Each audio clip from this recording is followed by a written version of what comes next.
because of the intense diplomacy, the quiet diplomacy that entailed.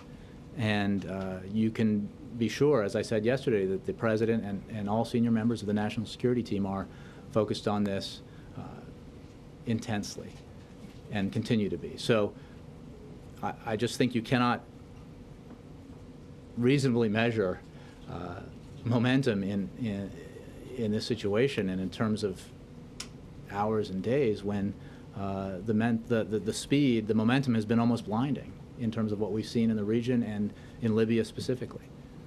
On the phone conversation with Mr. Boehner, did the President, I know you don't want to talk about specifics, but was there a commitment at all from Mr. Boehner about a long-term solution, making sure that there is a long-term solution quickly so that, you know, you're not going 2 weeks by 2 weeks? Without addressing the specifics or the content of that conversation, I will go back to what I said before, which is our general concern, without going to whether 2 weeks is acceptable or 16 days or 21 days, is that there is a focus by all parties on the need to resolve this in a way that where we get the spending cuts that we all can agree on, that funds the government with those spending cuts for the end of the year, fiscal year, and then allows us to move on and address the other important issues facing us. So there was no commitment? You won't say if there was a commitment? I'm not going to go into the content of the conversation. Jay Carney, Barack Obama's press spokesman at the White House, refusing to go into any details about a conversation between the leader of the House of Representatives, John Boehner, and the president about events in Libya. Said he wouldn't go into any details at all about that, but did say, with regard to the international response on events in that North African country, that he believed they were moving extremely quickly, both from a United States point of view and from an international point of view. And indeed, as we go to Nick Clark, who's in our Washington, D.C. broadcast center, I suppose he has a point, Nick, doesn't he? I mean, there he is. There's Hillary Clinton flying around all over the place, saying this, that, and the other. And today she's, in fact, right now, she's still at Congress, isn't she, talking about what's going on in Libya? Absolutely, yeah. Yesterday, Monday in Geneva, today, after an overnight transatlantic flight back here in D.C. And when you consider how quiet things were before the U.S. nationals were evacuated, now things are happening thick and fast, as we can see here in D.C. Let's go to Patty Culhane, who's down there at the White House. Patty, sense of urgency there being emphasized by Jay Carney, a sense of momentum almost blinding, he said.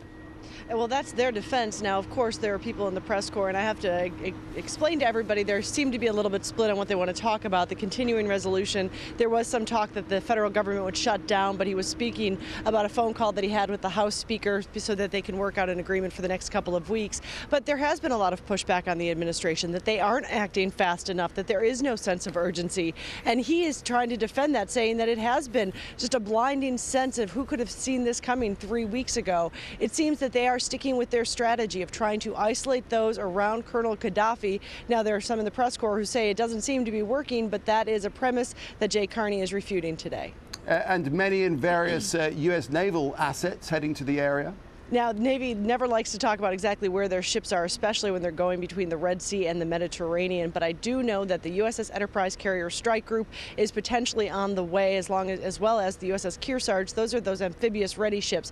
Now, the aircraft carrier has some destroyers, has a cruiser with it. That would be able to provide for a no-fly zone, which the U.S. still says they are actively considering. Those amphibious ships, there are Marines on board, there are helicopters. They would use those for any sort of humanitarian relief. And that seems to be one of the big questions today. All of the talk about humanitarian relief has been about getting it into Tunisia and to Egypt. No one so far is talking about getting aid into the people of Libya. I've asked about that. Are they considering airdrops? They aren't saying. But on the no-fly zone, they did say today, we heard from the general in charge of Central Command, it is a military action. If they were to institute a no-fly zone, they would have to take out Libya's air defenses. So he said it is not something to be taken lightly. All right, Paddy, hang on there for just a moment, because as David was saying, Hillary Clinton's been standing in front of the House of Representatives Foreign Affairs Committee and has been speaking there, also warning that Libya's fate is very unclear, with chaos and democracy both possible outcomes. Let's have a listen. And we are taking no options off the table so long as the Libyan government continues to turn its guns on its own people. The entire region is changing, and a strong and strategic American response is essential. In the years ahead, Libya could become a peaceful democracy, or it could face protracted civil war, or it could descend into chaos. The stakes are high, and this is an unfolding example of using the combined assets of smart power: diplomacy, development, and defense. Patty, I'm just wondering, what is the general appetite amongst lawmakers here in Washington, D.C. about the situation in Libya, especially if it explodes, if it gets out of control?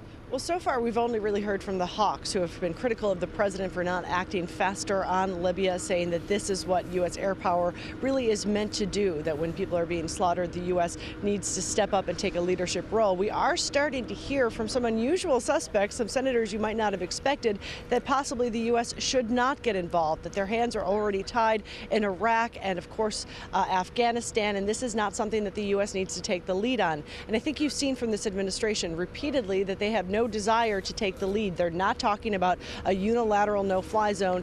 Everything that they talk about with this has to do with working through the United Nations and also NATO. All right, Patty, leave it there for the moment. Be speaking, no doubt, as the afternoon wears on here in Washington, D.C. Thanks very much. Okay. Let's move down to Venezuela, where the president says that a commission should be created and sent to Libya to try and reach a peaceful solution to the Libyan crisis. Hugo Chavez said the U.S. was exaggerating and distorting things to justify a military invasion in Libya. Chavez is one of Muammar Gaddafi's closest allies. He said he would not accept that his friend Muammar Gaddafi is a killer until there's an investigation. Chavez repeated his claim that the U.S. was ready to use military action only to take control of Libyan oil fields. Fíjense ustedes, ya Estados Unidos ha dicho que está listo para invadir Libia. The United States has said that it is ready to invade Libya. Did you notice? And almost all of the European countries are condemning Libya. What do they want? Of course, they are wringing their hands for Libya's oil. That's what interests them. That's Hugo Chavez there.